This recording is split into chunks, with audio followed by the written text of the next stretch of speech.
Director Pollen? Here. Director Cardoza? Here. Director White? Here. Chair Brown? Here. And Director Brown is absent, as is Director Crane. Okay. Thank you. Mr. Seymour, would you like to lead us in the Pledge of Allegiance?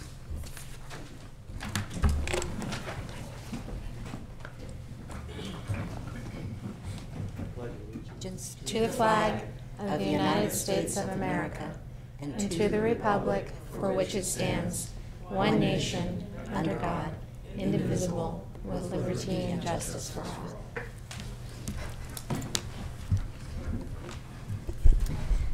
So on item 3, consent items, we have approval of minutes from the July 12th, 2018 meeting. Commissioners? I should say Board of Directors. I would so move. I'll second it. Okay, we have a motion and a second. Don't see any comment. There were no corrections or additions. You want to do roll call for the minutes, please, clerk? Director Pollen? Here. Yes. Oh, yes, sorry. Wasn't paying attention. Director Cardoza? Yes. Director White? Yes. Chair Brown? Yes. Unanimous vote. Thank you. Next on our agenda, we have staff updates. Ms. Duquette? I don't have a staff update today. Oh, Everything's on the agenda. okay. Thank you very much. This is a time for public comments on items not on the agenda. Anyone that would like to speak, know you have 3 minutes. Please state your name for the record. Come forth if you have public comment. Seeing none, we will move on to a very important item on our agenda, and these are items that we could have action on, but under A will be presentation, discussion, and possible action regarding the development of the Ukiah Valley Groundwater Sustainability Plan. Ms. Duquette, would you like to do the introduction, please? Sarah Duquette, Mendocino County. So today we have Larry Walker and Associates here to walk us through their plan to develop the Groundwater Sustainability Plan. As you know, we issued an RFP in the late spring of 2018, and we executed a contract in July with Larry Walker. So today we have the whole team, and before you also have the PowerPoint we're going to have today and another handout. So they're going to come up, introduce themselves, and go over kind of the next steps with the development for your feedback and information. So with that, I'm going to turn it over to the Larry Walker team. All righty. Yeah, and this one as well.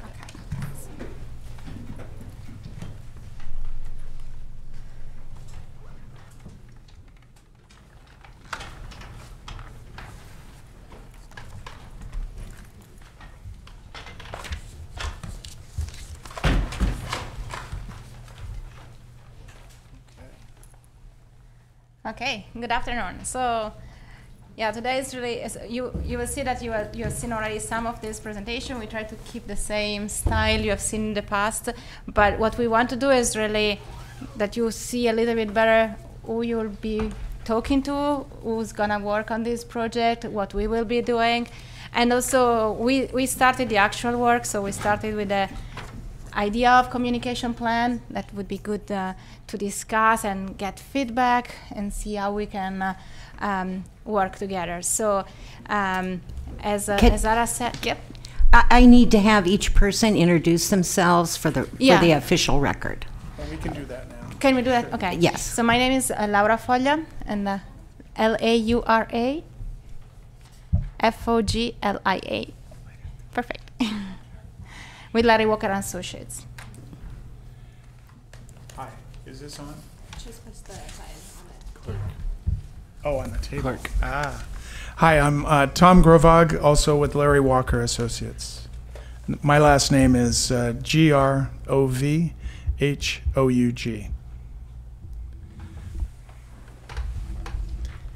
Hi, my name is Chris Peterson, and I'm with GEI Consultants, but on the Larry Walker and Associates team, and I'm a hydrogeologist.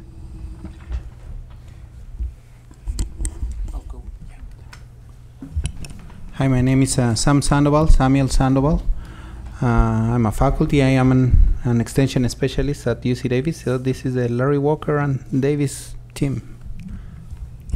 Hi, I'm Samira Ismaili. I'm a PhD student at UC Davis. Samira, S-A-M-I-R-A. I-S-M-A-I-L-I. Hi, this is Amir Mani, A-M-I-R-M-A-N-I, and I'm with Larry Walker Associates too. Thank you so much. Please go forward. I didn't mean to interrupt you, but No. we have to get it for the official record. That's totally fine. Okay, so we have a rough agenda for today. We really want to encourage discussion so we can really move forward with this effort. We want to present the team and tell you what each of us is going to do within the project, so you know what we will be working on. We also prepare an overall project schedule that it's a draft, so it's not yet the final, but how we see in the next a little bit more than 3 years, how we see things moving. And we think it's important because then you will probably have a better feeling of when we will be needing input or review or just feedback from you, and it's not gonna come as a big surprise the day before or something like that. So we will talk to you about our communication plan that is in a kind of a preliminary draft format now, and it will be finalized in the next in one of the next meetings.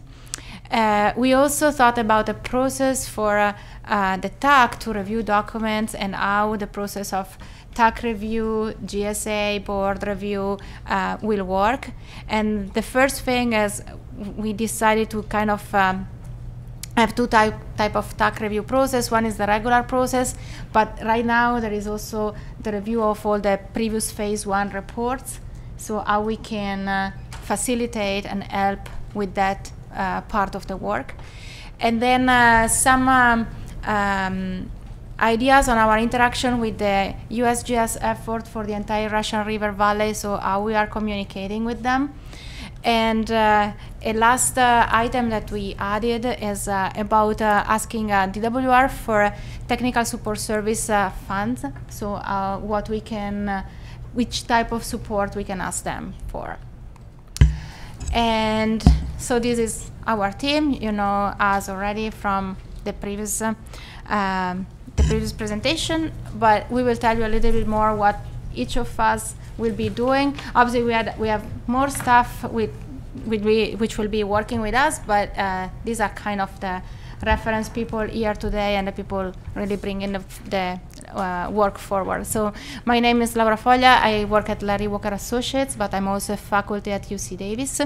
I'm an adjunct faculty. So I will kind of be the liaison between in the group because I work in both places.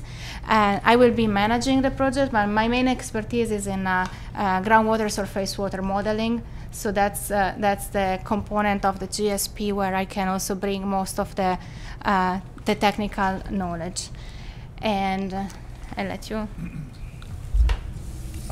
Again, I'm Tom Grovog, and my role will be to assist Laura in the overall project management, and then also to help lead our team in the communication and engagement plan, working with stakeholders to fulfill the DWR requirements for stakeholder engagement, but also to help us really develop a good plan to do a good job of really understanding the local interests and of the various parties. And so I'll talk a little bit more about that plan as we go on today. And I'm Chris Peterson, and as one of the task leads on the team, I'll be assisting with the development of portions of the basin setting part of the groundwater sustainability plan, and specifically the hydrogeologic conceptual model. And then also I'll be providing some leadership for the development of a data management system to store all the hydrologic and groundwater information in a relational database, and developing that in a user-friendly format. Also, I'll be assisting with portions of the communication and engagement. We have a tool that we've developed that's called a Groundwater Communications Portal, and that's a tool that helps organize the stakeholders through a database, and allows them to self-register, and there's a calendar of events on it. It's web-based, and so we'll be discussing that more as part of the within the communications and engagement plan. So again, my name is Samuel Sandoval. I'll be kind of part, 2 or 3 different tasks. So the first one is providing the continuity of the water budget that it was developed, and how all of that data and all that information is now moving into the more detailed groundwater surface water model, and what it came with that groundwater budget. Then the other part is kind of in terms of the understanding of the Russian River system.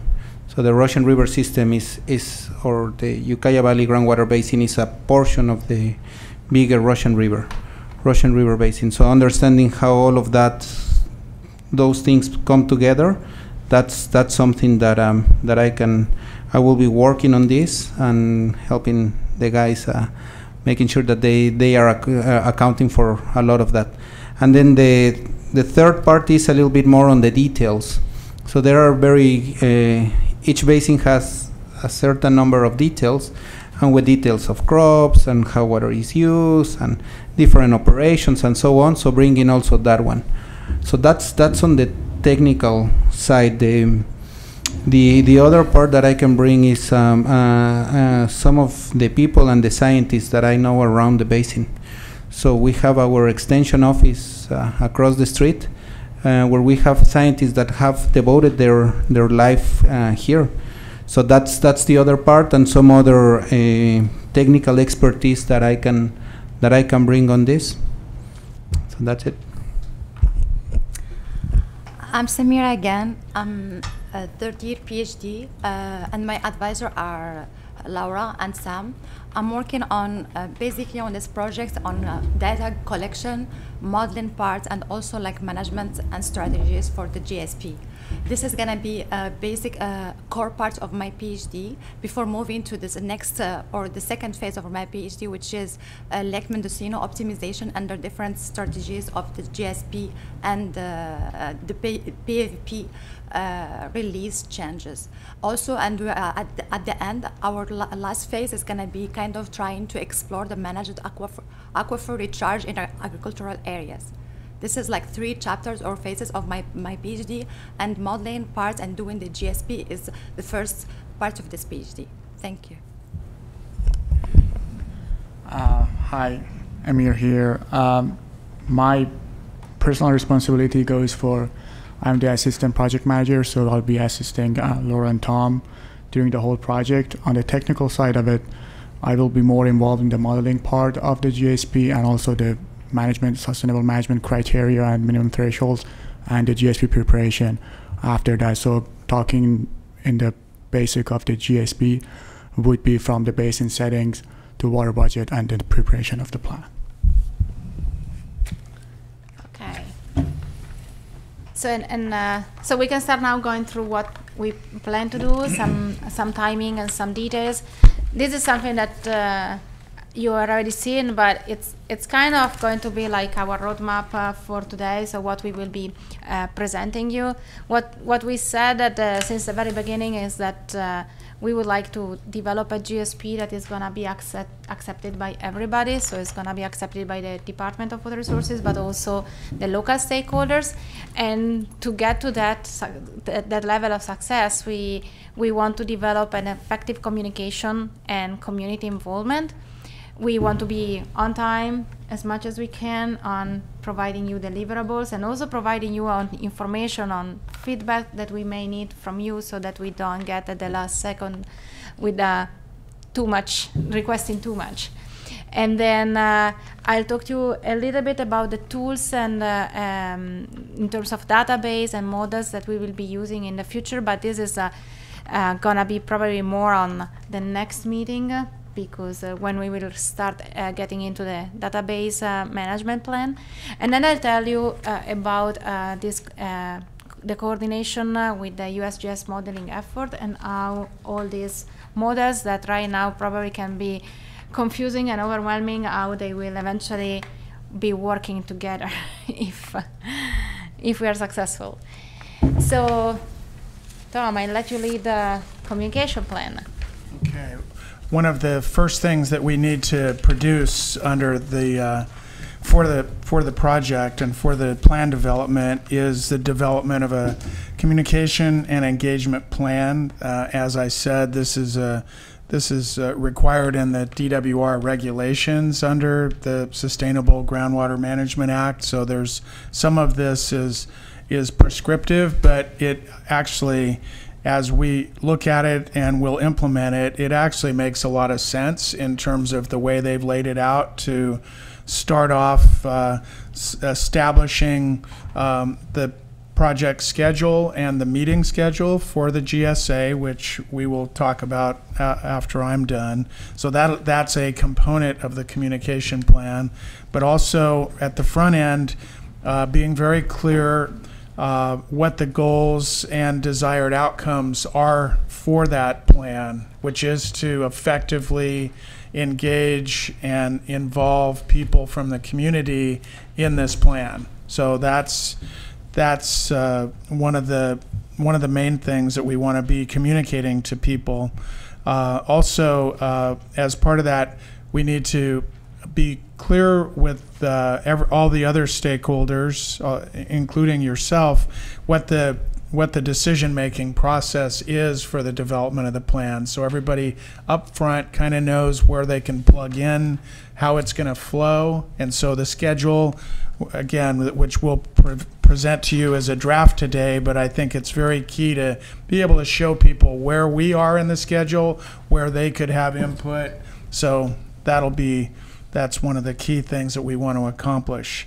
You've already had outreach efforts in your GSA formation, so we want to sit down with Sarah and with any of the board of directors who would like to make sure that we have a good grasp of what went on before now in terms of outreach. Certainly out of that process, we have a nice initial list of key stakeholders, and one of our obligations is to develop that list. And so I'll go through here today kind of what that list looks like. We will want to get from you, and I think Sarah said she can really help us with this, attaching people to categories. So good representatives of different stakeholder groups. We'd like to try to identify who those people are, and really need to, and you're encouraged by DWR under Sigma to actually have interviews with key stakeholders one-on-one with some preset questions to really educate people on what this plan is all about and what the requirements are, but also to really understand from people what's their interest, what do they care about, what are they concerned about, what opportunities might we find for data sharing and other aspects of plan development. So it does make sense to me, and I've done this on other projects, to have these individual meetings, or maybe a group of several people together in a meeting to really, where it's a listening session, where we really are convening people so we can understand where people are coming from. From that will then be the foundation for us to identify the need for any special work groups that we might want to convene to to develop the plan. So things that make sense. If out of that understanding we say, well, here's an area that we ought to convene people to work on in a special group that maybe is outside your board of directors tax structure, but we do have, you know, kind of small work groups that could maybe tackle individual issues. Or so I don't know what those are sitting here today, but we would kind of expect that to happen organically as we get into the plan development. We want to, as part of the communication plan, and we'll outline this, some of the message points that we want to be putting out to key stakeholders and the public, and those would be the message points that we'd want to put up on the website that Chris is going to help develop. So it's our platform for outreaching for general knowledge and transparency of where we are in the process, what we're trying to achieve. So that's a piece of the communication plan, is to provide these message points. And then in any refinement of the meeting schedule as we go along, we'll update that schedule to keep it current. Then there's also as part of the communication plan, we'll have a public outreach element, which would be some of the website, but also community meetings, public hearings that are ways that the public can interact with you and us as we go through the plan development. And that also might include media outreach and documents that we might prepare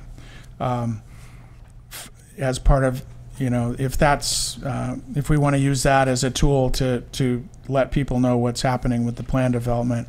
Finally, there's an aspect of the communication plan which deals with just evaluation and assessment of how it's going, what went well, how should we adjust. And so those are kind of programmed, prescriptive pieces of this plan that we will put forward to you. Today, I'm just outlining this stuff, and so we're not expecting, we're planning, I think, in 2 months to come actually with a draft of a plan that's written out of everything that I just said. So that'll be for like your November meeting, I think. We'll want to get you that plan in advance of the meeting, and then we'll be able to go through. You'll see it down in writing from some, but this is just kind of an overview of what will be there. And I mentioned the key stakeholders. So in the next couple slides, there are enough of them, we can't put them all on one slide, but at the top of the list is all of you and the agencies and interests represented on the GSA Board of Directors. Also have those same entities represented on the TAC, and we will, and I think that list will actually grow. The RCD, Sonoma County Water Agency, and California Land Stewardship Institute, I believe, are also going to be on the TAC. And so I wasn't, so we weren't quite sure where that stood, but I think we'll make that clarification. And then starting basically on this slide, in terms of local stakeholders, then there's a list of the domestic well owners, private water companies, public water systems, just the residents of the area, non-governmental organizations, the Native American tribes, agricultural interests, the Inland Water and Power Commission, and then on to the next sheet, some of the state and federal entities so that's kind of our opening sense of who the stakeholders are. And so our ask, and we'll work with Sarah on this, but would also like to think of a way to engage with you all so that you could provide feedback to add to the list. And then, as I said, to also identify individuals that would be the right people for us to talk to as kind of the, so that we could have an entree into these various groups. So, and if there's any stakeholders that we've shown here that you don't think should be on the list, you should tell us that too. But so that kind of gets us started with a framework to operate from, to then make decisions about these interviews that I mentioned, and how we solicit input from this group, so that at the start of our plan development we have a very good idea of kind of what the whole stakeholder community is thinking at the outset before we start generating a lot of information. So that's really what I had on that.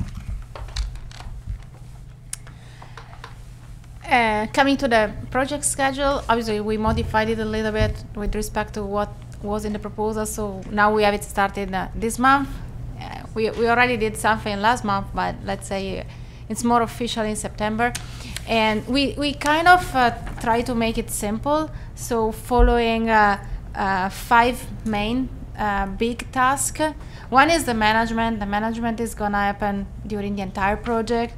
And then we will have a task for data for which the biggest amount of work is going to happen right away, but probably then there will be some kind of continuation in the next months, because we will be continuing collecting data. That's how it happens, but probably the heavy lift of the work is at the very upfront. And we will start with the modeling track as soon as possible.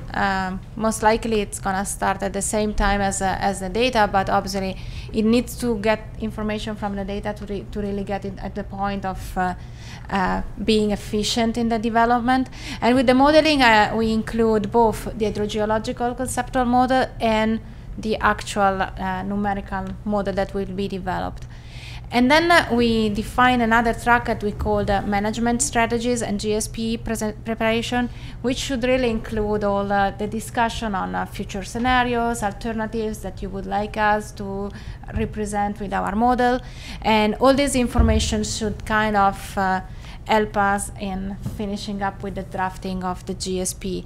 And it looks like we are shooting for having a GSP done by early 2021, so that there is about a year for review, comments, so some kind of iterative process on what will be actually the final GSP that will be ready by January 2022. But it looks like it's a long process once we get the draft, to really get the entire community on the same page and accepting what is there.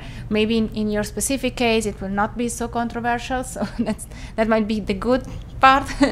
But still, we would like everybody to have the opportunity. We would like to give everybody the opportunity to comment, provide ideas, suggestions, and obviously the stakeholder engagement will be going pretty much for the entire time, because it has to be a local plan, so local comments and local ideas needs to be incorporated as much as possible.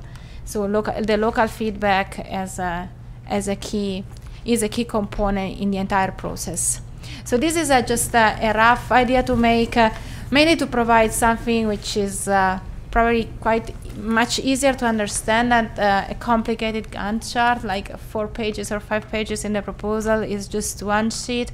Obviously, there is room for something will happen. We will have to shift things around, but we wanted to kind of highlight the time when we think we will have some key deliverables, so that you know pretty much when they will come. Again, with some room for a month before, after, or whatever. And also we highlighted in the schedule the GSA meetings, where there will be key presentation of deliverables, so that you kind of know already what will be the topic and when, and what's expected. And this is just for the entire schedule. And then we went through possible ideas of what we would like to present you at the different meetings of the GSA. So we really took the second Thursday of the month. If you change it, obviously we'll we'll change it. And we tried to go through the entire process and start thinking, okay, which are the deliverables that should be ready for being presented at that specific meeting. You see that not all the meetings are listed, because we mainly wanted to select the ones for which we will have specific deliverables, something that will need attention, and most likely it would be better if everybody is present so that we can have a fruitful discussion.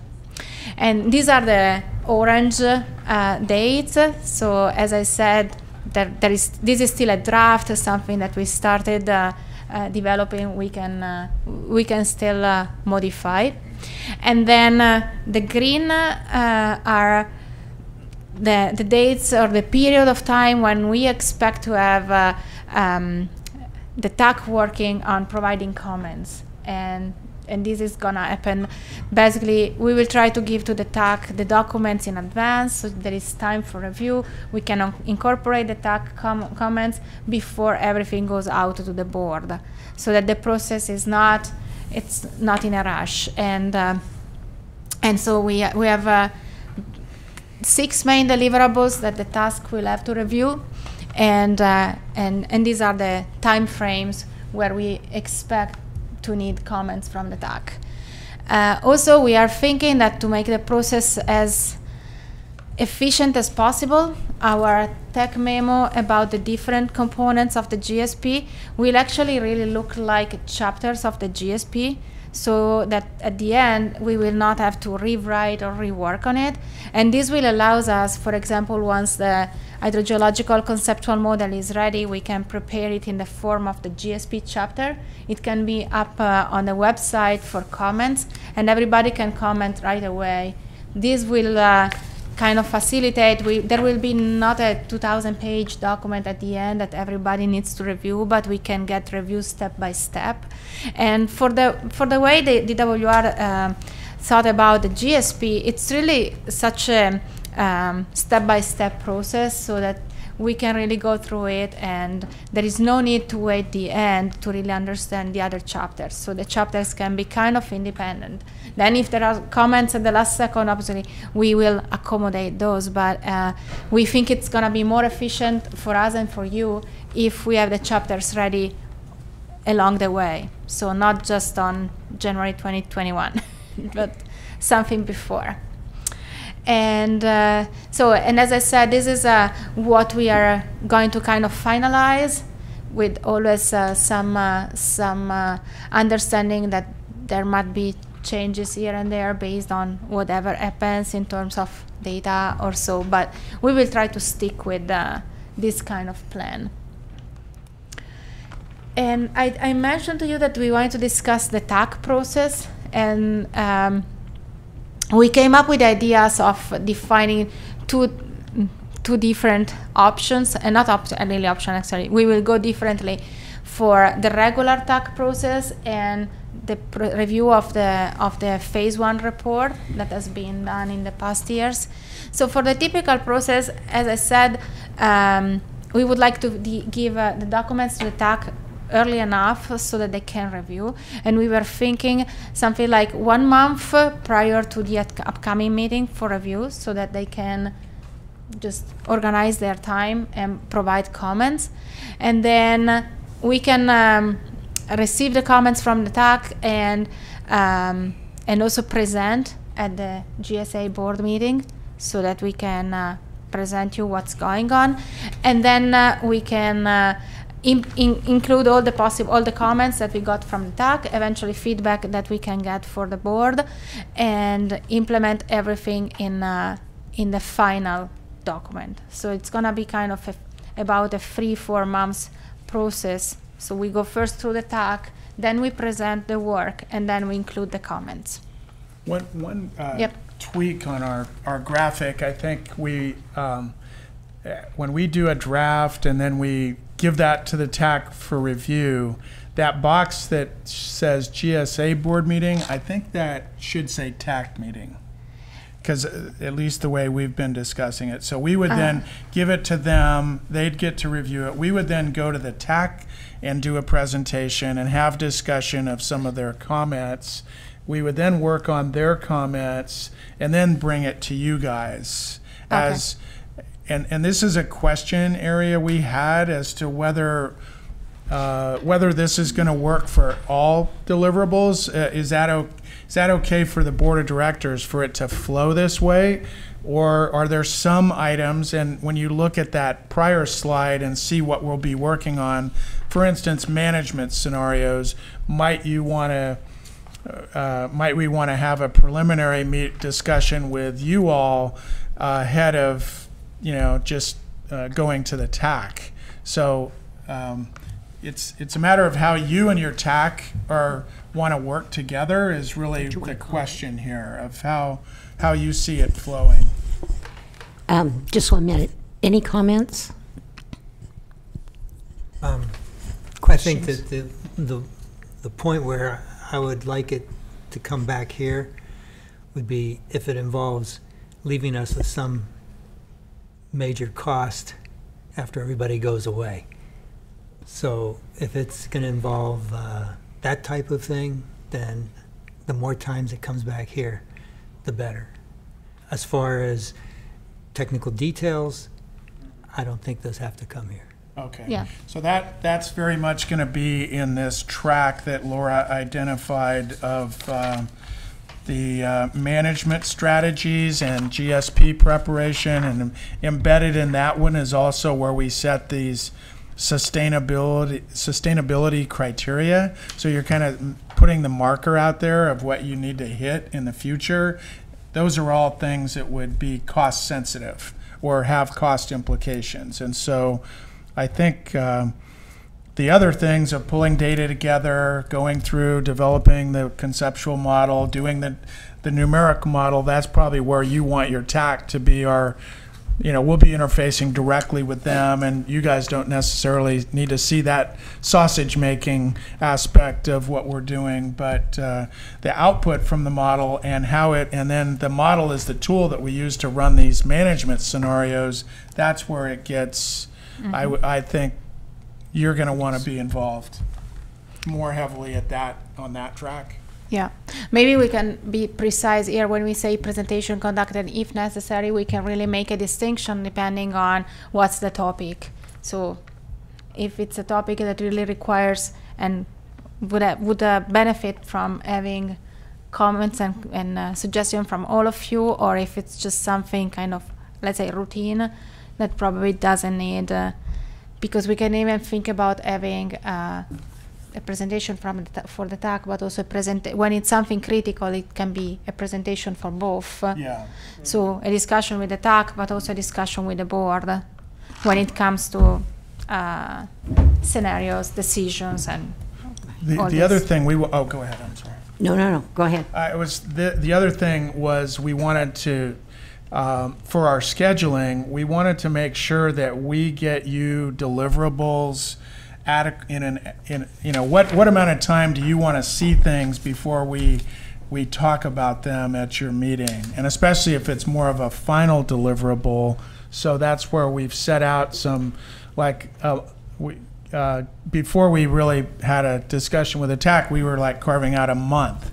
So we get them a deliverable, and they get a month to review it.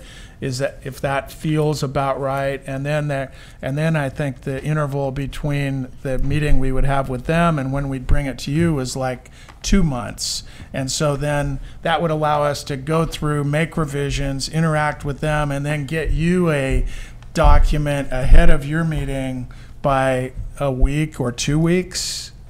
So those are kind of rules of the road we'd like to discuss. So the 2 orange boxes, the first one there would say TAC. Yes, and not I GSA. think so. Okay. I think that's the way we discussed it, although my team may not agree with me entirely. But, No, but that's because the way I thought it was. It was kind of a meeting with the TAC first, and then we bring it to you. Okay. Gentlemen, any questions? No. Comments? I think 2 weeks is good to have something to look at before it would be at a meeting and we'd have to respond to it. Sure. I think 2 weeks is a minimum. Yeah. Okay. Because representing certain entities here, there'd probably be some discussion going back to your appointed entity and be able to discuss it with them. I can surely understand that. Thank you. And again, there's a difference between bringing something to you for final approval and here it is. And so I think in this structure, it's like it'd be a discussion. We do a presentation to you based on everything that happened with the TAC. Here's the deliverable that we're thinking of.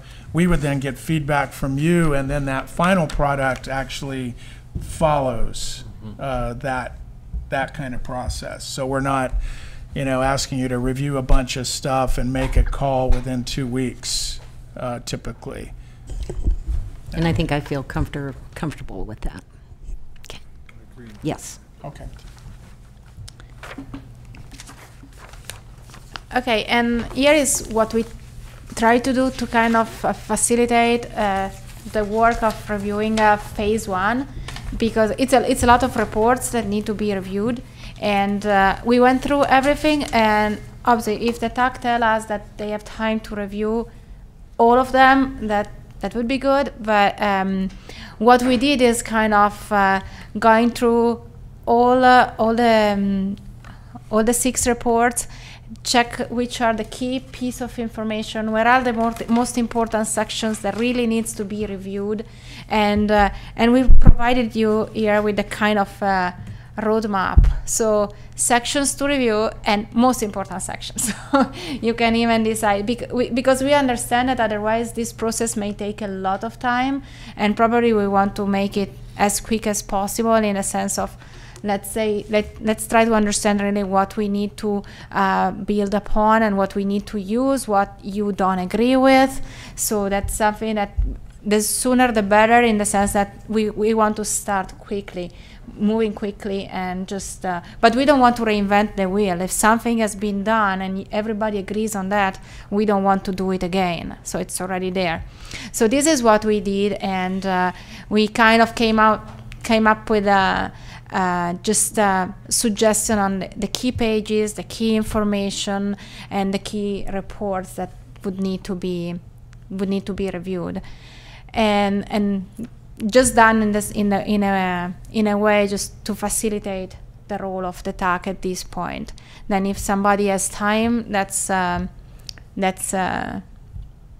and wants to review the entire 6 reports, that's totally fine. But we understand that nobody has so much time.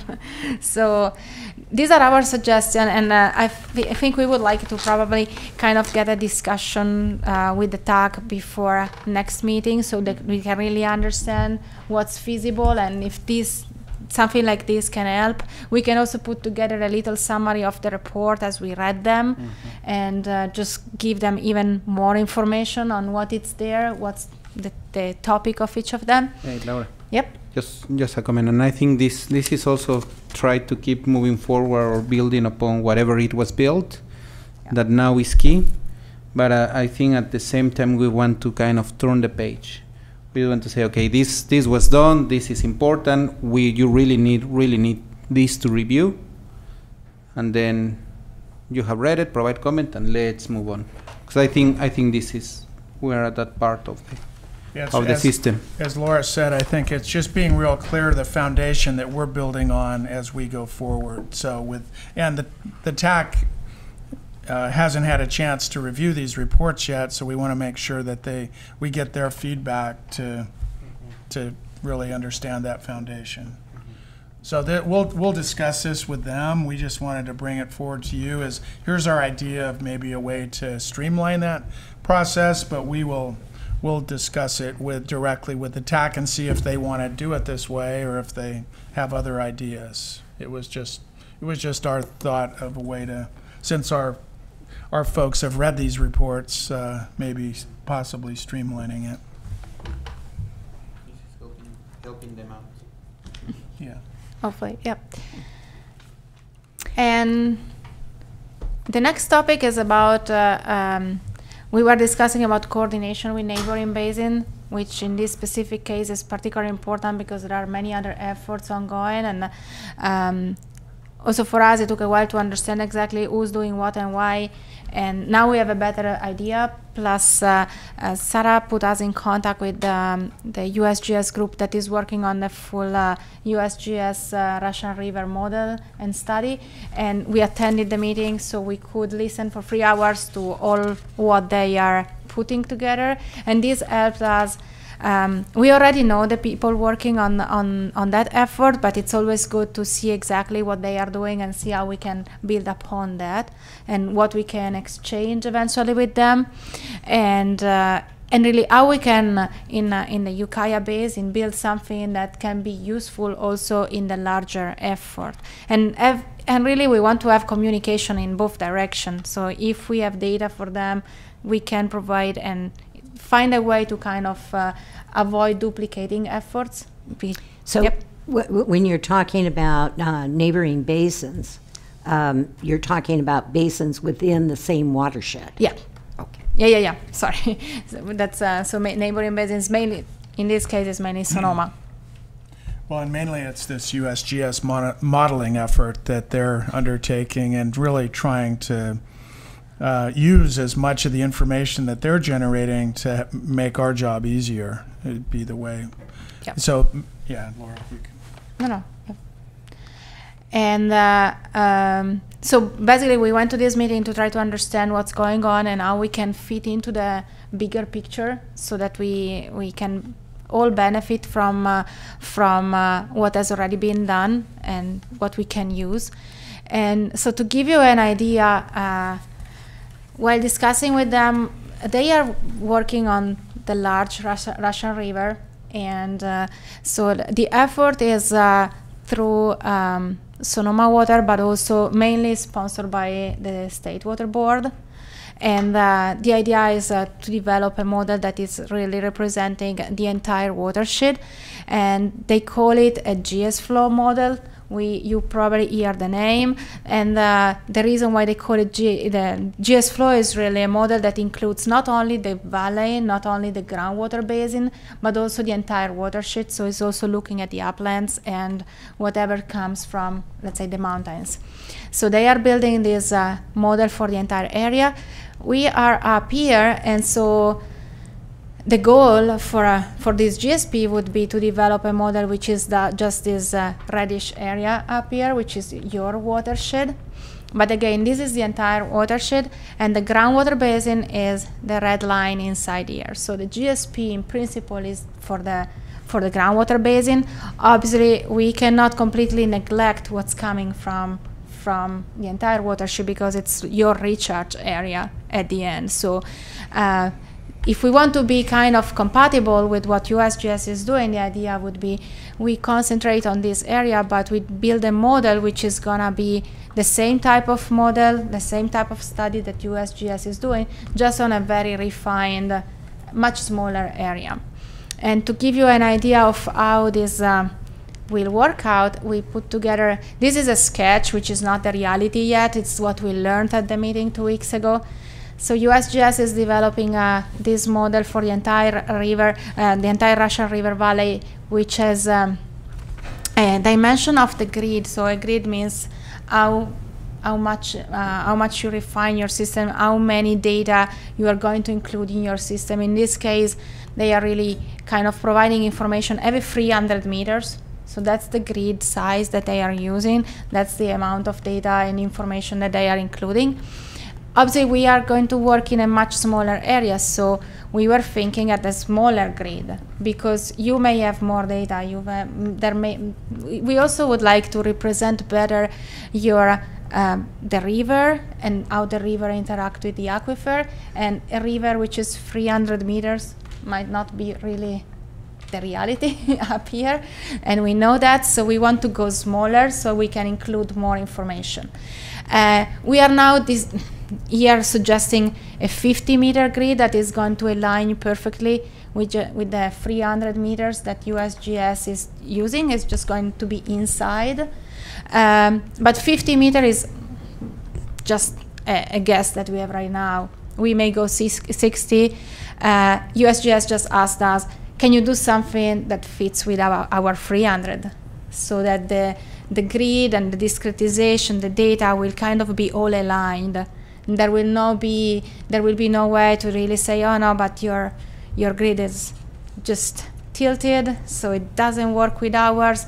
So we really want to build something that can be then incorporated, if they want, into their bigger efforts. So 50 is just an idea.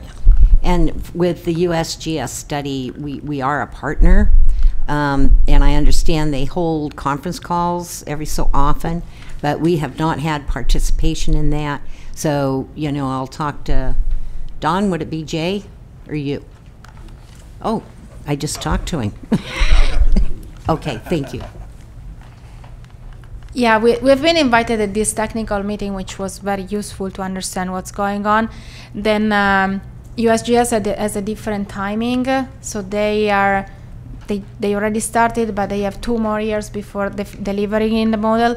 So we are working on an agreement to coordinate between UC Davis and USGS, so that with this agreement we can share information in both directions, because I understand that it wouldn't make sense to build something which is not compatible, and so we really would like to work with them at this very beginning, so that when the model for the entire Russian River will be available in 3 years, I don't know, 2 years, 3 years, then if they want, they can take our smaller area and just incorporate it in their effort. Plus, you know, we know that, and they are aware of that, our model will have way more information on the local knowledge that needs to be represented for your GSP, and they will never get it, because that's not, they are working on a much bigger scale. They're working with a different goal. It's not really just for developing your sustainability plan. So the type of information that will be included in what we are developing is going to be different. But still, it can benefit. We can benefit from what they've done already, because they already worked for a year. That's really a key. Yeah. And so there is already so much information available that if we get this agreement, we can just share and not reinvent the wheel again. But at the same time, with us going on through the data for just the Ukiah Basin and getting information from you, we can have information that USGS would never get otherwise. So we really would like to coordinate and have something that it's useful and not ending up with 5 models. I'm just throwing a number of just 5 different models in the same system. It's better to have some kind of continuity. Yeah, well, ultimately it'll confuse everyone if we have 2 different models, right? So it just, I think it makes sense to us to coordinate in this way. Yeah. Yes. Does that sound right to the board? It does to me, but gentlemen? Yeah. Makes sense. Okay. Okay. Yeah, so we will keep that discussion with them. I'm in the process of having this agreement signed.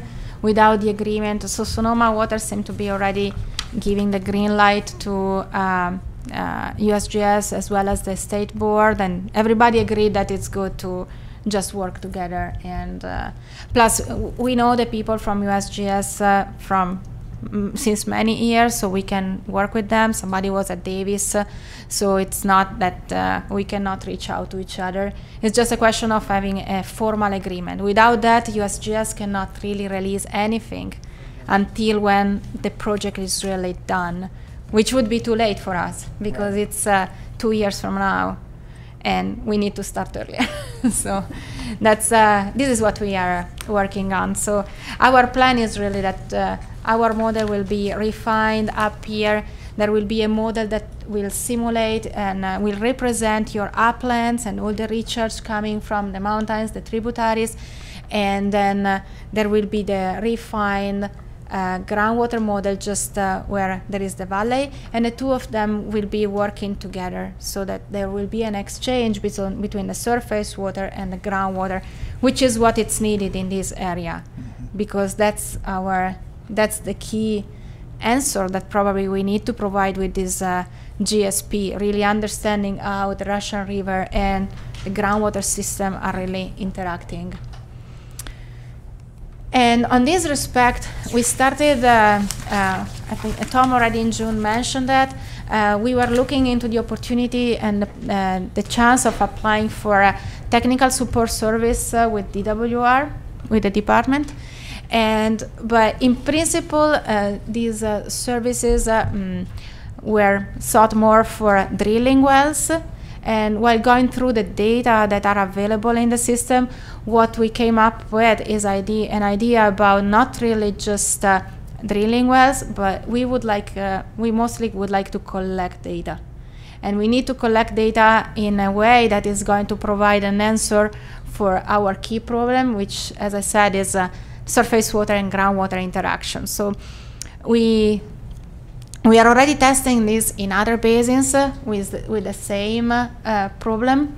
And so our suggestion would be to start monitoring groundwater continuously, and with continuously I really mean hourly, in wells that are located in a transect. Let's say that this is the river.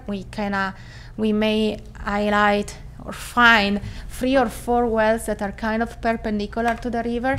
And if we can monitor continuously groundwater in these wells, and not only groundwater, but for example, also water temperature, we can understand what's the exchange between the river and the aquifer. And we can understand how the river and the aquifer, the response, for example, to precipitation, the response to pumping, and combining all the information together, so not only the groundwater elevation, but also the temperature, we are really getting an amount of information about what's happening at that level, which is our key, just our key questions.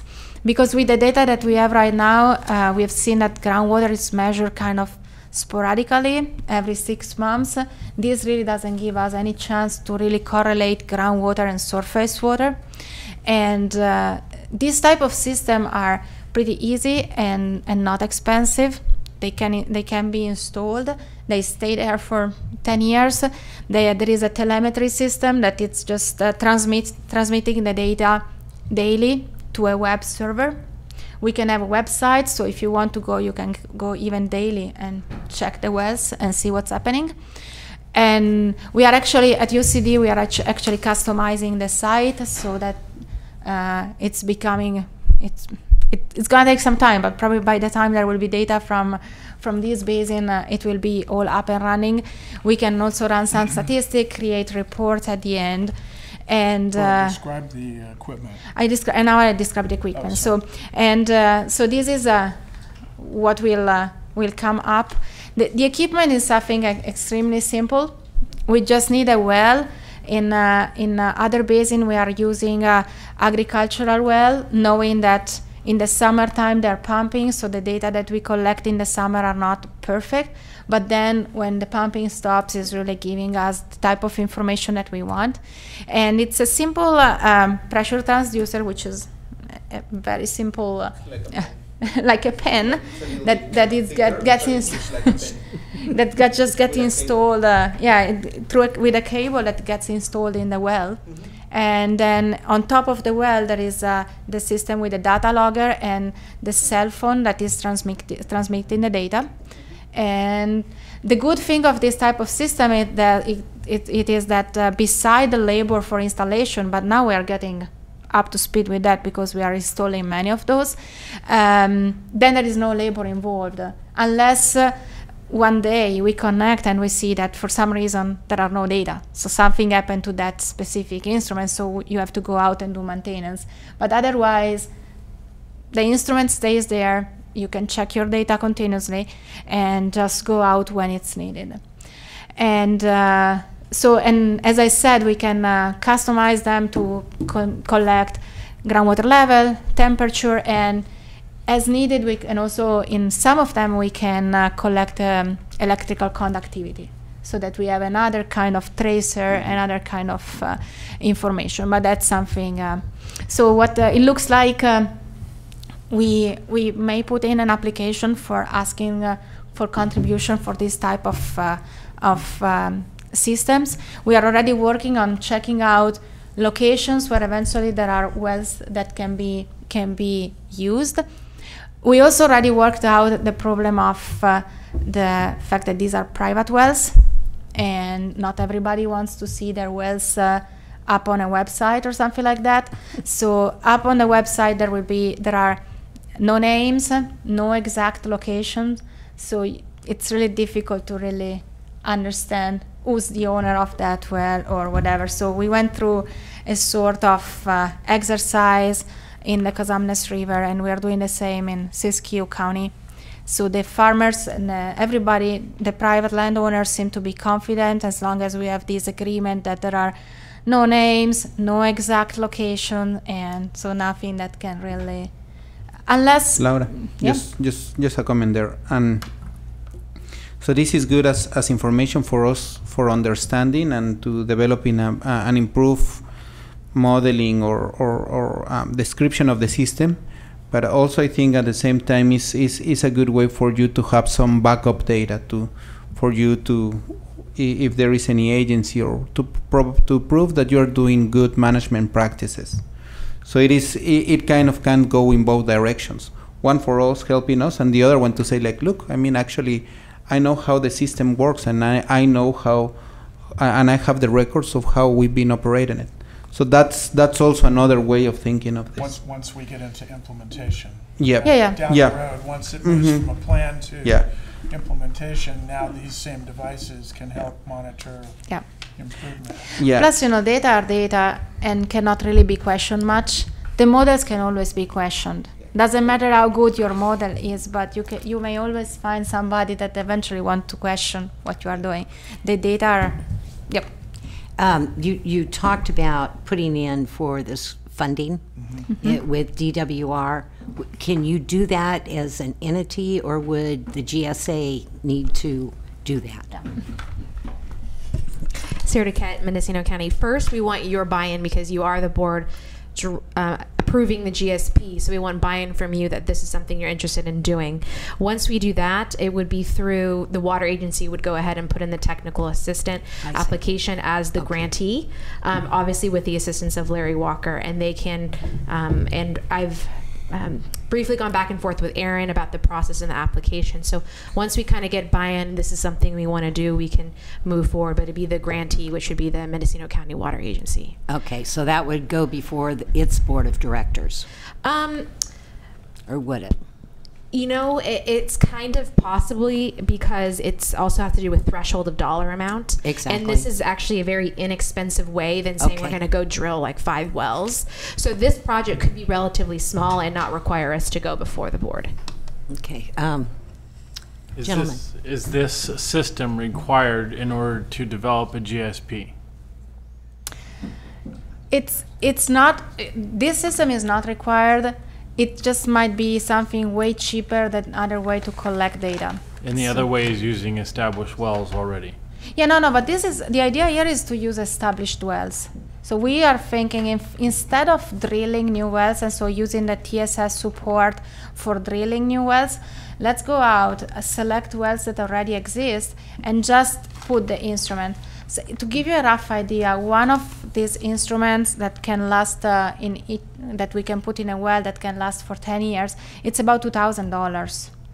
When you want to drill a well, basically with the cost of one well, we can instrument the entire 2 transects and get many more data, because this data will come hourly, and then we can cross-correlate the data from the groundwater with precipitation and with the stream gauges from USGS.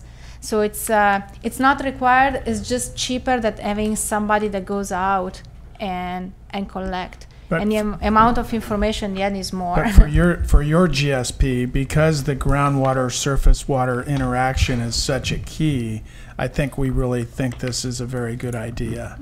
So it's not required by DWR to do this, but I think to improve the model and to improve, which is going to then help you understand management scenarios and what their effectiveness is. That's why I think we would recommend this. And I think it's very likely not in the planning, but in the implementation and in the management, something like this will come. It will come to your table. So it's either earlier or later.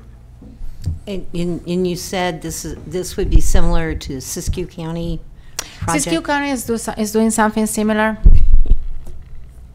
His uncles. Okay. Probably. Yeah, because they have the same issue that they mainly have to demonstrate surface water groundwater interaction, and I worked up there already many years. We never got the money to install continuous monitoring, and now we are pushing to do that because the model up there is already done, and I developed it in so much time, but still to get the final proof we are doing well with this model, we need a little bit more data. So you can manage what you do not understand, what you can count. Yeah. So this is a good way of helping. Yeah. And I am familiar with their issues. Okay. Ms. Duquette.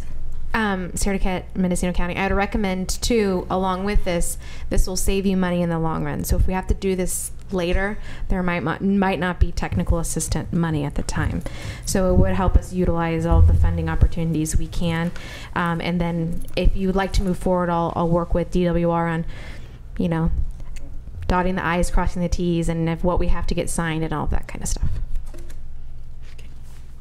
Questions? I think it's a good idea to have it because it's real data. And models, as I said, are models. Everybody can argue about them, but your data is not something you can argue about. Right. If we get an opportunity, as Sarah said, to have the money provided as opposed to going out and finding it in our pockets, other than that it's already been taken from our pockets to pay for it, through that grant process, I think it's a great idea. I would be all for it. Okay. So we agree. Yes. Okay. Yes. Please come forward, state your name for the record, even though we know who you are. Okay, Aaron Cuthbertson, DWR. I would just mention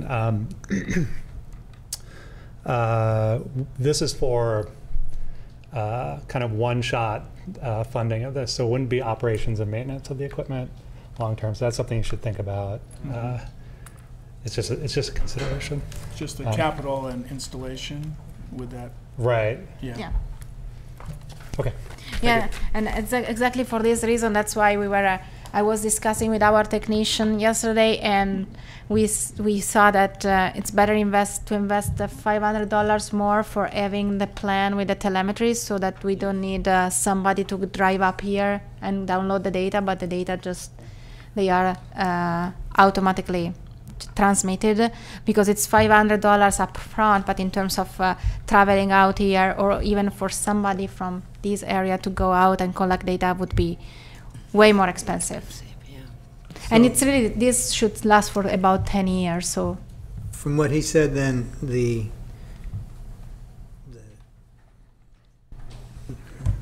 instruments? The instrument, there we go. The instrument and the installation is something that could be grant funded, but the telemetry and the operation of that would have to be paid for? The telemetry is part of the instrument. So the instrument comes already with the data logger and the telemetry installed. I think what you need to pay is so for the box to send it to a place where you can have it available, you need to pay for the service to transmit it. A cellular is like you're paying your cell phone. Yeah. It is so what you're gonna be paying in O&M is just paying the cell phone. Right. Yeah. It's that. But the equipment maintenance if it happens. Yeah. Right? Yeah. But the plan for the cell phone that we are working on, since now we have quite a few of them, we are talking about $6 per month. Yeah. So it's still so much less than coming out. That's the plan.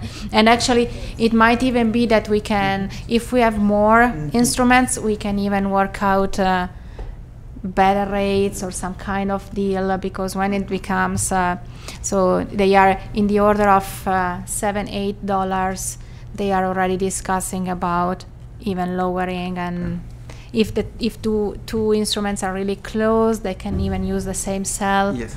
So we can work around that. But again, these instruments they should be working with no problems unless something happens for about 10 years. So it's 10 years of hourly data.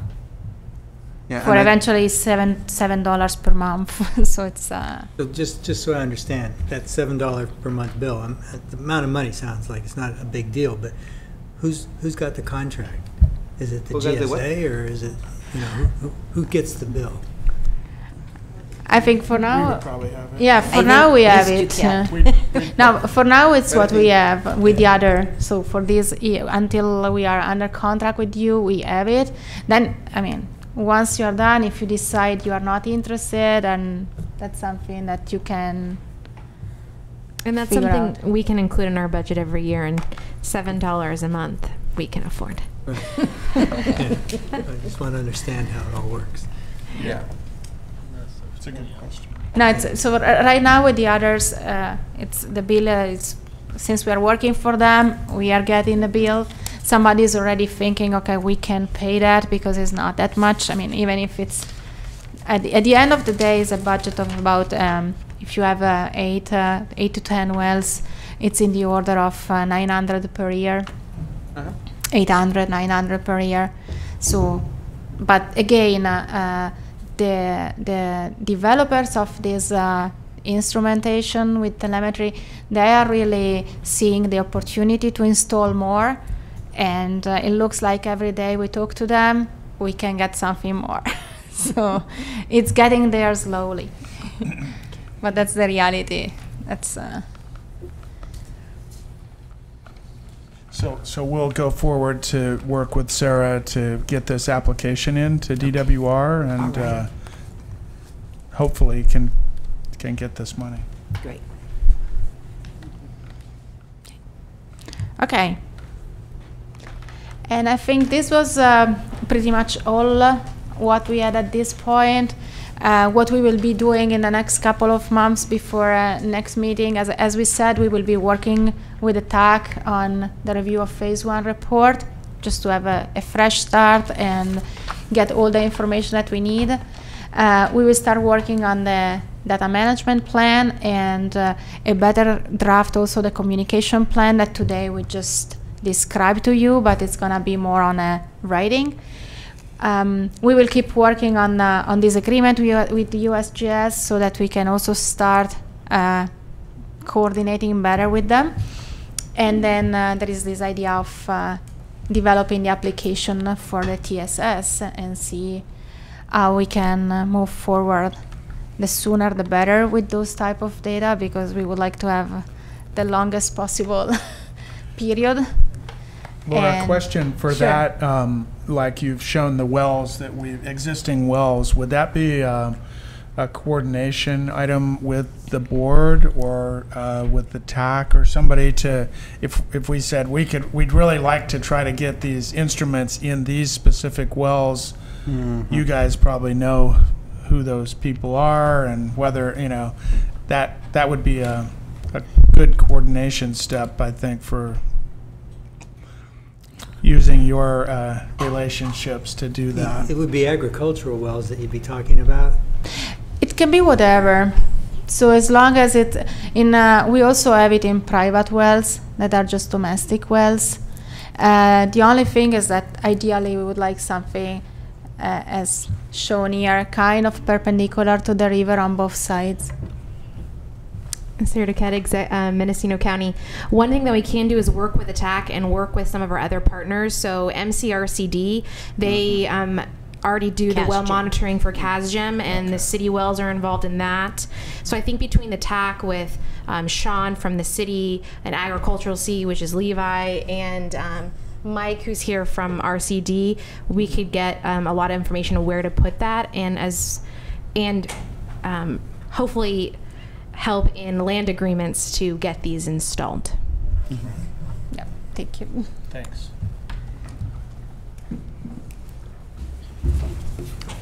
So to answer your question, it's going to be a little bit tricky, but we will see if we can soften some feathers, make it make something happen. Yeah, we understand it's a sensitive topic. Then the other one, later, I think, I'm not sure if during this season or next season, but I'm going to install some of similar, not for groundwater, for surface water, in the UC station in Hopland. So if any one of you want to see the equipment or similar equipment, those are available. So you're like, oh yeah, this is it. Okay. Did you hear that? Sam is making an offer that if anyone wants to see the installation of the instruments. Yeah, you can. I can actually just bring it. It's very common. It's I've seen. It's a standard. Yeah, but Okay. anyway, it's literally just. Ideally, where they want it and go from there. It's a Yeah, bigger just- pen with that cable. Yeah, I think what we would want to know is where you're interested in seeing Right. them. That would be the first step, and then Yeah. because there's a lot of different members have different access to different information sources, so it comes down to where are those? Yes. Yeah. What we did is we already kind of plot on a map all the data, the existing wells that were mentioned in the previous report, and we can come up with our dream list, like we really would like this, and then obviously with something like this, if we don't want to ask, if we are not going to drill all these new wells, we have to be kind of flexible. So as long as it's something that will contribute to the knowledge of the system, will work out. But we already started with plotting what we think should be available. Then our experience in other basins is that sometimes some wells are not accessible in the sense that they are agricultural pumping well, and it's not even possible to, even if the instrument is literally just slightly bigger than a pen, but it couldn't go in, so we had to change slightly. So we need to keep some flexibility, so highlight more than the number of wells that we really want to instrument, go out, check if they really work, and then sign them off. That's it's gonna be a little bit of a process, because it's not that the first one you select for sure will work. Sometimes they just doesn't work. Another approach to this data collection would be to drill a handful of shallow wells. That's also something that we could include in an application to DWR. Aaron was talking to us before the meeting about that. So if we couldn't deploy in existing wells, that would be a possibility. So I think our first hope would be to do this cheaper approach, yeah. but that we might get funding for something like that. Yeah. What's the window for the funding? How long is it available, where if you came to the point where it would really be helpful if we drilled this well? Aaron Cuthbertson, DWR. The window is till the money runs out. The money, and I don't know exactly how much money there is there. It may be replenished over time. So there may be a few rounds of this, but my message to you is the sooner you get your application in, the better, because it's sort of a first come, first serve situation. Right now, nobody's asked for any, so. And so probably it's better to eventually ask for a little more, like maybe consider already asking for a couple for some wells. I would ask for whatever you think would be useful. Okay. And I was about to, I was about to do that comment, because we know that there is a gradient of water from the north to the south. So it is not only as one transect that you may want to actually check, but we have it No, but kind we of are talking graded. about something like free transects. Yeah, that's a good idea, because we know that there is a gradient of water table higher in the north as you're moving south. Yeah. So it's kind of, this is a 3D dimension that you will have to. Yeah, no, we were thinking something like a free transect, four free wells. So in the order of 10 wells at 3 different locations. So we need to generate our wish list, get that to you guys, and then we can start talking turkey in terms of what we might put in to the DWR application. So we'll It sounds like prioritize part of that should be, let's drill some wells, at least in the application, Yeah. in case that becomes necessary. Yeah, we can think about that, so that would give us plenty for Some our options. free locations. Right. Yeah. Okay. Any more questions or? Sure, Susan, why don't you come up, state your name for the record? Good afternoon. I'm Susan Knuff, a resident of Ukiah, so I drink the water and pay the bill. My question is, can the public attend the TAC meetings? We made them Brown Act compliant, and Sarah said yes. Oh, good. So I think Sarah should have your information. I know you have it I'll give it for to the her. regular email. Yeah, I'll give it to her. Okay, thank you. Okay, thank you, Susan. Anyone else?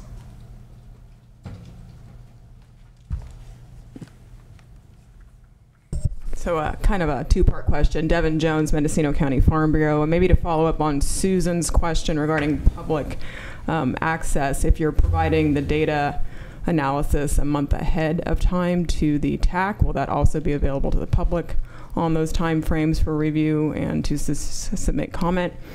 And on the equipment side, I guess I have a couple questions. One, knowing our telemetry success and failure rate in the rural area of Mendocino, California, I would suggest you test the equipment before purchasing all of them to see if that telemetry is actually going to function properly. We've had a number of systems not function properly within the agricultural realm, so just a heads up on that one. Second of all, I guess, in terms of the wish list, in order to move forward with the wish list, I think that, especially from the agricultural perspective, we're really going to need something solid to present to folks that says your data is going to be kept private. So we're going to need some sort of process, something written, some documentation that we can take with us to work with some of these individuals on that. Secondary to that, I guess my question is also within the sharing agreement between the USGS model and this model. I mean, I agree with that. Let's keep it simple. Let's get good data in for a good model out. But part of that, I guess, resistance possibly to doing the data collection will be who gets access to that data. Even though it may not be available online directly for people to identify, somewhere that's going to be identifiable, and that's going to be a concern as well. So it might be good to clarify really who ultimately is going to have access to that data. Thank you. You taking that into account, Sarah? Okay. And regarding the USGS agreement, right now it's really mainly to just set up the model, because they have the same issue with the data. So for the data, probably once we get to the point, okay, we really would like to have those data from them, and they want this specific data from us, that will go to through another type of channel and probably another agreement. The agreement right now is really mostly on, the extent of the watershed, and then the boundary condition, the alignment of the model. So it's not data that are privately just important. So no real data yet. Once it gets to the data, it's again complicated. I can see from perspective of the people here, but also for them to give us the data. So that's gonna be another step.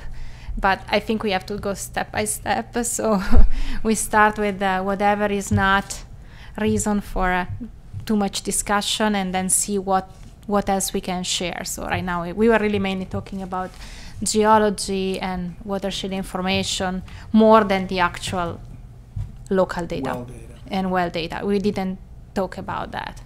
Yeah. Okay. And thanks for the telemetry. We are testing it every time, so we don't go like it's true that being along the river, we hope that the network is good. So in the Casamnes area, we had area that are really kind of blind spot. Yeah. There's no connection, so we had to move them around a little bit. So we will be testing and see, and in case move it around. But hopefully this area really along the river seems like the cell seems to work everywhere. And Laura, we will also be testing different companies. I need you to talk into the microphone. Oh, sorry. You're right. No, and but we will be testing, and eventually we will ask you.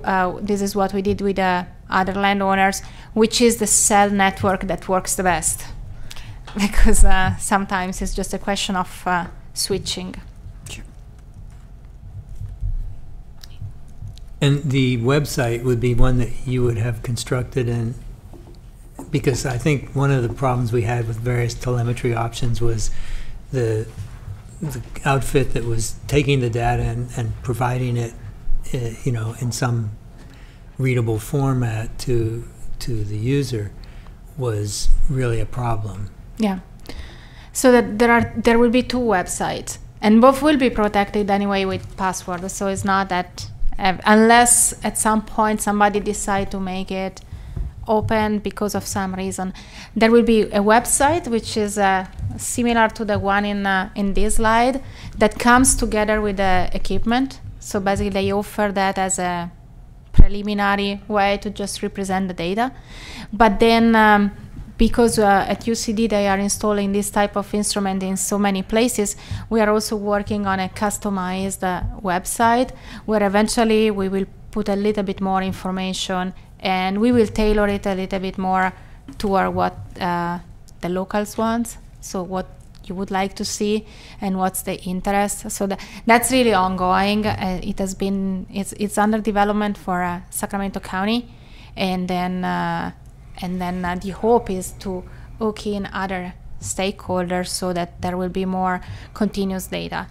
So there will be different levels. This one is kind of what comes out every night if you have your access and you want to click in. So it still does some kind of processing of the data. So it cleans up if something happens, or it tells you if something is broken. And it's also showing a rough map, and the map can be customized and be rougher or more defined based on what you want. If you want to show a 10-mile by 10-mile maps with 2 dots that nobody would understand exactly where they are, it's possible to do that. And so we can kind of work on that. And then the second website will be a little bit more customized.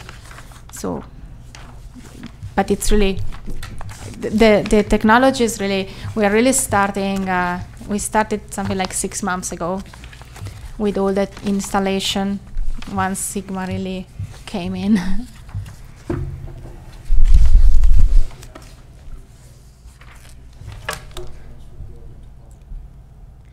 Yeah, that. Can I just on the technical support services? So I had to look. I just wanted to make sure I thought I remember this correctly. But as far as data being collected as a result of technical support services, that data has to be open to the public and to DWR. Okay. So that's a requirement of technical support services. I guess that's it. Okay. Thanks. Oh, Aaron Cuthbertson, DWR. Thank you. Does that mean that any of the data that the pressure transducers collects if you got it through this grant, has to be public? Looks like. Yes. Well, So that kind of throws a monkey wrench into the whole picture then. It'd be a constraint we have to deal with, right? I don't know if the exact location would be a requirement of that. I can check on that. The data itself, it would be required to be shared with us, DWR, and the public. Okay. Well, if the degree of Aaron, why don't you come on up, and then that way. If the degree of information results in someone being able to identify whose well it is, right, then that would be a deal breaker for most people. If it's just here's data from Mendocino, that is different. So I think we need to know just where that line is drawn. Right. And are you able to speak to that? Yeah, by township or something, or I know the regional boards have handled this in their ag programs where there's data that's reported, but it's not highly specific to a location. So it's maybe by an area. So I'm not sure if DWR has grappled with this yet on this question, but that's a very important. Yeah, I'll bring this back to the group and get an answer on this. I don't know whether we would require an exact location or not. Yeah. Or, whether it could just be, within an area. Right. And whatever that rule is, we'd want to communicate it to who we're talking to if it's their well and say, here's the way this works. This is what DWR requires, and do you want to participate or not under those? So it's a trade-off. It's free, or the state pays for it, but there are requirements because of that. And because otherwise we need to go through drilling new wells, so that they are kind of property of the county and DWR, and those will be kind of. Well, so that's the application can include drilling a new wells and using new wells if really we cannot find a solution. Right. And then you have to. The same thing occurs. You're drilling that well in somebody's property, and so then. You run into the same problem even if we're making new wells. So. But there are some public lands. Yeah, some public lands. State. I mean, we can take a look. Right. That'll be part of our exercise of coming up with our list. And some businesses business land might want that as well. Yeah. So they have their own data. Yeah, maybe you were going to go on the ground, didn't you? Yeah, my chair is. Okay. Okay. Thanks. Thank you. Thanks, Sarah. Thank you. Well, given the cost of these, which is not extreme, if it comes down to having to put some in because it would make such a big difference in the defensibility of our groundwater, it's something we could consider. That individuals would pay for themselves. This whole process that we're doing here, that we're trying not to spend money on, right, could end up spending some money. Mm-hmm. Yeah, that's a good point.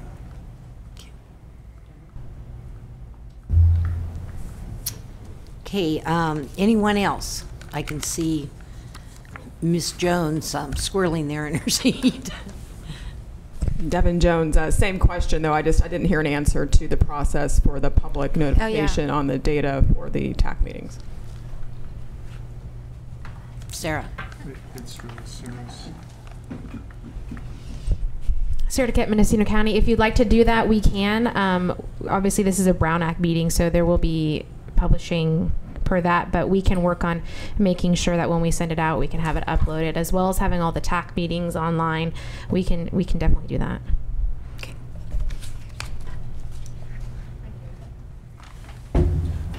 The one qualifier we will want to put on it is that this is a document that's preliminary. It hasn't been reviewed by the TAC, so that the public is clear exactly what they're looking at, that this is, an early version. But I think it's a good idea. So we would want a disclaimer statement that on these documents that we produce. Okay. Right. Got that, Ms. Duquette? We'll be using lots of watermarks. All righty. I guess we're coming down to the end of the meeting. I want to thank you for the presentation and all being here with us today. I think it was really important. And I'll just ask one more time, if any of the public attending today has a statement or a question, now's the time to come forward. Seeing no one. Sarah, I think that was all our business. No. Oh, we do have TAC appointment.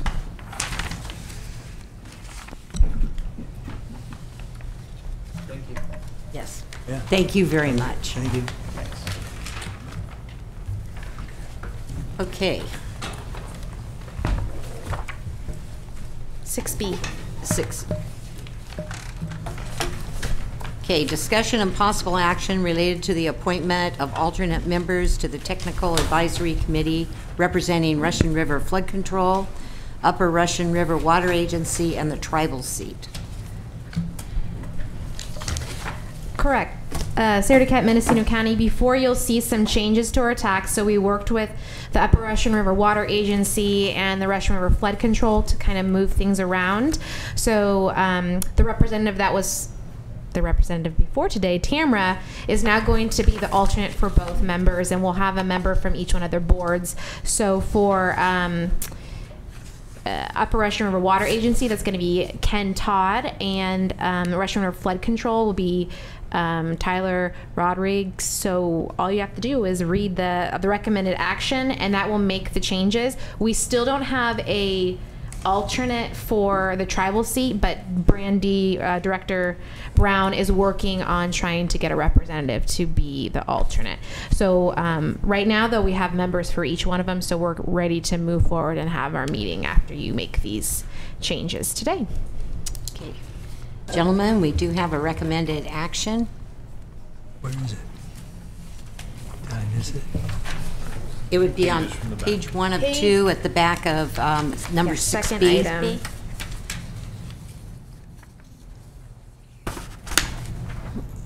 Somebody read it. Okay, I will. So the recommended action is to appoint Ken Todd, representing the Upper Russian River Water Agency, and Tyler Rodriguez, representing Russian River Flood Control, as members to the Technical Advisory Committee, and appoint Tamara Alanis as alternate member to the Technical Advisory Committee representing the Upper Russian River Water Agency and Russian River Flood Control. I move the recommended action. Okay. Second. So, is there any public comment to the motion? Seeing none, roll call, please. Director Pollen, Yes. Director White, Yes. Director Cardoza, Yes. Chair Brown. Yes. Vote carries unanimously with Director Brown and Vice Chair Crane absent. Okay. All righty. Then that is it, right? I guess I should look at my agenda. The only other item is director's reports. Oh, director's reports. Directors. Nothing from me. Well, I would like to just say tonight, starting at 6 o'clock at City of Ukiah Chamber, the Inland Water and Power Commission will be meeting, and they always have a lot on their agenda, a lot of reports, but they will be discussing, very important to all of us, is the Potter Valley Project. And I don't have the agenda right here, but that is on there.